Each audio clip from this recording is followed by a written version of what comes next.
Welcome to my channel where we discuss everything on all things politics, economy, and development in Nigeria and around the world. Nobel laureate Wole Soyinka seemed not to understand the obedient movement, what it is all about. And this video is just to give clarity about the obedient movement.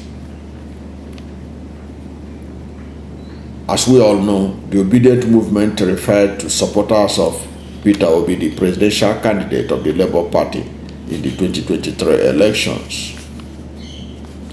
Now, the obedience, contrary to the thinking of Professor Wole Soyinka, are made up of Nigerians from diverse ethnic groups. Because if you see how he was talking about the obedient, perhaps he believed that obedience are only people of Southeast Nigeria.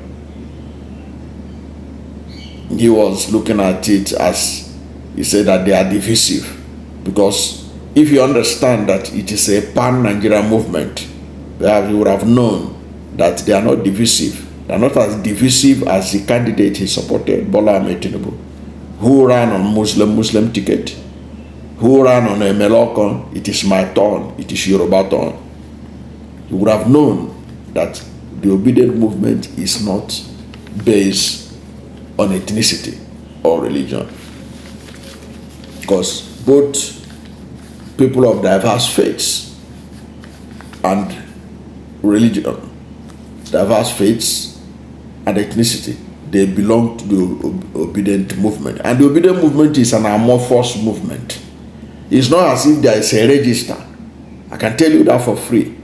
There is no register where they say, okay, these are the list of obedience in Cross River State.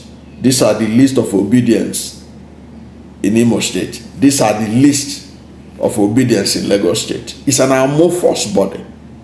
That's why it beats my imagination that a professor is thinking that there is a kind of magic wand that Peter Obi had. When he just wave it, the obedience will go in that direction.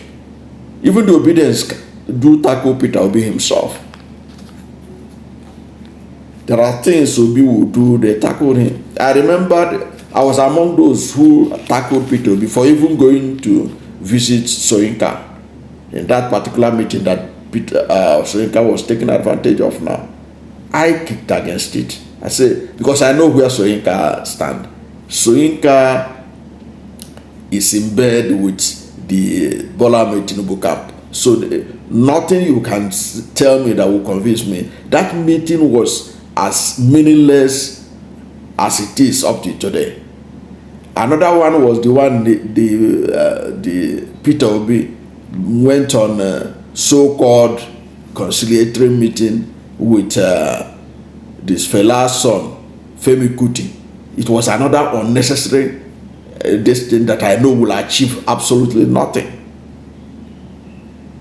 Because one, Peter Obi does not control the millions of obedience around the country. Millions of obedience around the country. People who are using their hard-earned data to project Peter Obi at their own expense without shishing from Peter Obi or the Labour Party or anybody. And they are doing it out of patriotism. They are doing it out of hope for a new Nigeria. That they were not doing it just because of Peter Obi personally, but they are doing it because Peter Obi symbolizes the ray of hope. Soyinka used to say that his generation was a wasted generation, and now his generation being wasted want to waste the next generation. That is the sad aspect of this issue. Now, the obedience we are drawn to Peter Obi because of his economic reforms, transparency, and good governance that he promised to deliver, and they have confidence that he will deliver it, unlike the promises of the average politician like Bola Ahmed Tinubu, who has not delivered in any of the promises he made to Nigerians. Instead, hardship has enveloped Nigeria since May 29, 2023. Now, those the people classified as obedient, they were drawn to Peter Obi because of his well-known penchant for prudent financial management and efforts to improve education and infrastructure. His campaign resonated with these dissatisfied Nigerians.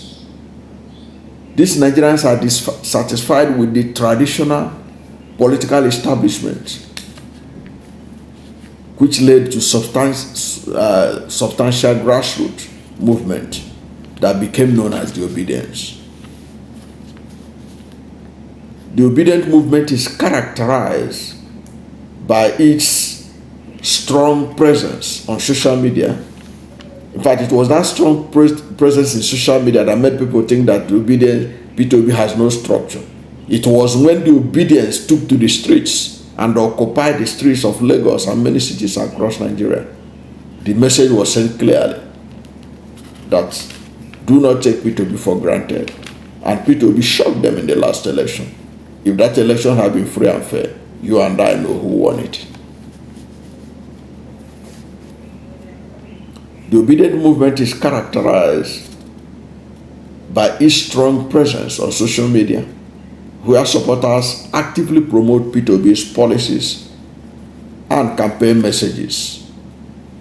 The movement reflected a broader desire for change in Nigeria, change in Nigerian politics, with many Nigerians expressing frustration over corruption, economic challenges, and insecurity under established political parties. Peter Obi was the hope for a new Nigeria. All this one they are talking about renewed hope agenda. The real hope for Nigeria was expressed by Nigerians in entrusting their future on Peter Obi. Despite not being declared winner by the Independent National Electoral Commission in the deeply flawed 2023 presidential election, in which INEC shifted the goalpost in the middle of the game, the Obi movement, or the Obedient movement, has had a significant impact on Nigerian politics. That's why everybody is still talking about it. That's why Wole Soyinka is talking about it. Instead of Professor Wole Soyinka addressing the current issue facing Nigeria, the issue of Nigerian naira is changing at 1,500 naira to the dollar, a bag of rice at 80,000 naira, fuel selling at over 1,000 naira, and so many other abnormalities that should have attracted the attention of Soyinka. He was fixated on the Obedient movement and saying that the man they supported, that he hoped that he doesn't come out in 2027. He wasn't bothered about the suffering and the hardship in the land. He wasn't bothered about the misgovernance going on. He wasn't bothered about the fact that there are more killings in the first 1 year of Bola Ahmed Tinubu than in the first 1 year of Muhammad Buhari. And that with the rates of killings going on under Tinubu, in his first tenure, over 30,000 Nigerians are likely to be killed. Going by the figures of close to 8,000, that's a conservative estimate, that have been killed just in his first year in office. Just in his first year in office. This did not agitate the mind of Soyinka. It is the Obedient movement that is his problem. It is Peter Obi, who is not the president of the country. And I can bet, if Peter Obi is the president and the economy is the way it is and people are suffering the way they are suffering, Professor Wole Soyinka will not wait up to 1 year before he will start firing Peter Obi from all cylinders, simply because he doesn't like the face of Obasanjo, as alleged, because Obasanjo supported Peter Obi. So anything Obasanjo support must be bad. He must kick against it. I didn't even think of it this way until David Hunde drew attention to that it is because of Obasanjo, alleged enmity, he had against Obasanjo. So anything Obasanjo touches must be bad. Obasanjo promoting Peter Obi is the sin of Peter Obi. But what about the state of the nation? Why is he not talking about it? Why was he fixated in talking about a man who is not on seat right now as president? But because he felt that the obedient movement that supported Peter Obi, they were hard on him. They were hard on him perhaps because himself also was hard on Nigerians when he was supporting Bola Ahmed Tinubu. Of course, by 15 million, over 15 million votes that was against Bola Ahmed Tinubu, he would have known by now as a professor that more Nigerian voters rejected Bola Ahmed Tinubu.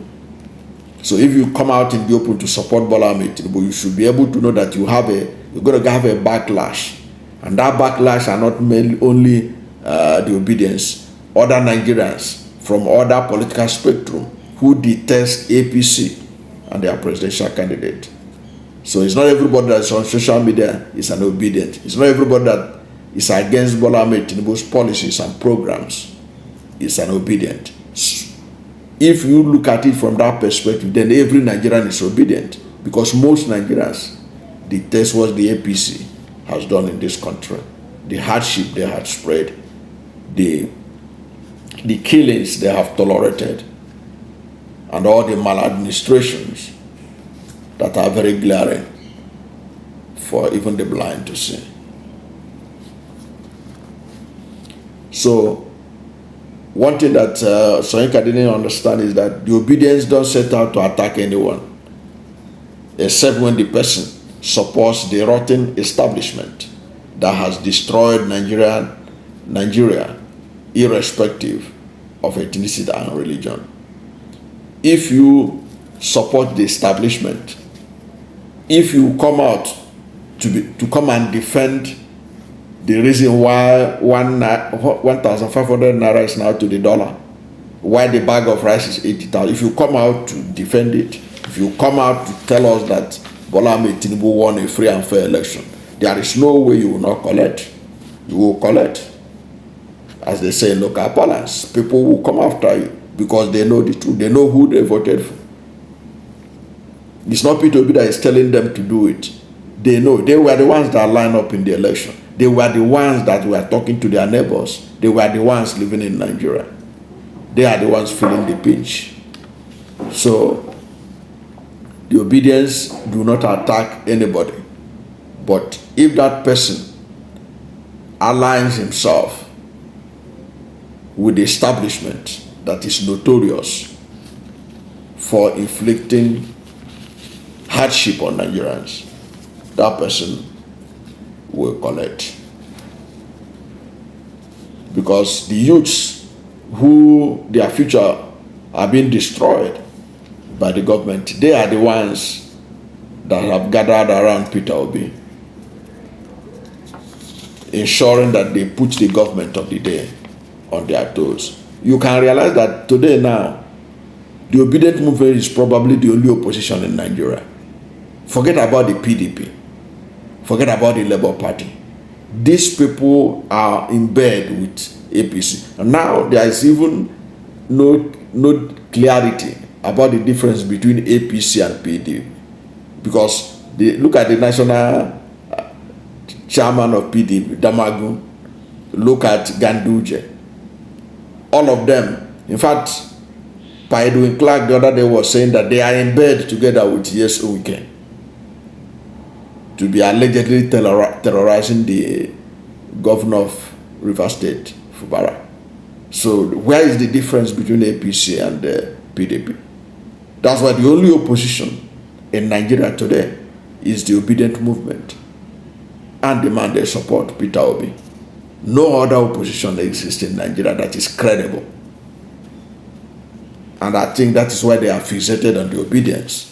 That's why even the government of the day has hired a lot of people, even those who used to be spokespersons for PDP are now working for APC, attacking the Obidient movement and Peter Obi. If Peter Obi cough, they will be everywhere talking about it. Whatsoever that Peter Obi did, they will be everywhere talking about it. They talk about Peter Obi and the Obidient movement, that they are ready for them this time around.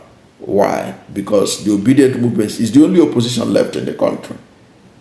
They are the ones, the only opposition that they cannot purchase, since they understand the nature of corruption in Nigeria, that corruption is a situation where the elite always purchase those they can purchase because they have the resources to do so. But how many can you purchase in a social media age? How many can you purchase with your ill-gotten wealth? How many can you purchase? Can purchase the millions of Nigerians all over the country who are seeking for a new Nigeria. In fact, Wole Soyinka, by his antecedent, ought to be an Obidient, because what Obidient represents is the kind of thing that Wole Soyinka used to talk about in the past. But today, he is in bed with Bola Ahmed Tinubu because he supports him. So he sees no evil. He speaks no evil against that government, against the government. Everything is okay. He said again that he doesn't criticize any government until they are 1 year old. Well, Tinubu is 1 year old now. By May 29, we are waiting for Soyinka to tell us his assessment of Bola Tinubu. Like I said earlier on, the Obidient movement cut across political parties too. You know, before I told you that the Obidient movement cut across religion and ethnicity. So you cannot paint them with one brush, like Soyinka wanted to do, trying to clothe them with ethnicity. It's not true. The Obidient movement are people from all parts of Nigeria, and that was why they were so successful. And they also have people from different political parties. There are people who are in APC who are Obidient. We saw it in the last election. We had some APC candidates. We are putting out posters with Peter Obi, even as they were campaigning for their position under the APC. We saw it.